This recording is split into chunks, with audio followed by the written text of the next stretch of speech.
কেমন জানি ব্যতিব্যস্ত হয়ে পড়েছি, আর কারো সাথে কথা বলতে ভাল লাগে না। কারো সাথে যে মনের কথা বলবো তাও ইচ্ছে করে না। হয়তো কিছু আপনজন, কিছু বন্ধু, কিছু আত্মীয় আমাকে ভাবে হয়তো আমার গরিমা হয়েছে, কিন্তু সত্যি কিচ্ছু ভাল লাগে না। এখন একাকিত্ব ভাল লাগে, নিজের সাথে নিজে কথা বলতে ভালো লাগে। নিজের মতো করেই আছি এখন।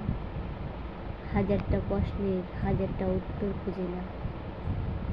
কেউ যদি বলে আমায়, তুই এত কথা কেন এখন কম বলিস, আমি বলি, আগের থেকে কথা বলা বন্ধ করেছি, কারণ শোনার কেউ নেই।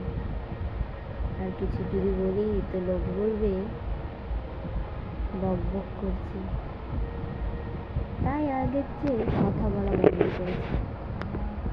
কিছু বন্ধু, কিছু বান্ধবী হয়তো ছেড়েছে, কিছু টানা করেছে সংসার, সেই সংসারে ব্যস্ত হয়ে পড়েছে।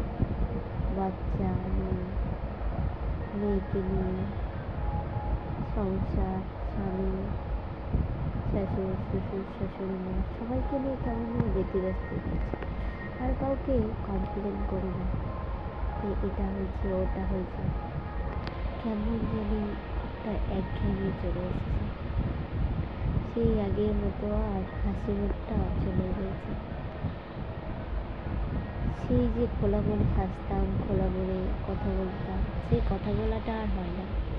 কেমন জানি চুপচাপ হয়ে গেছে। সবাই ভাববে হয়তো খুব কেমন জানি দুটো কথা বেশি বললে কেমন জানি মনটা ভেঙে ওঠে। আবার কেউ কিছু বলবে না তো।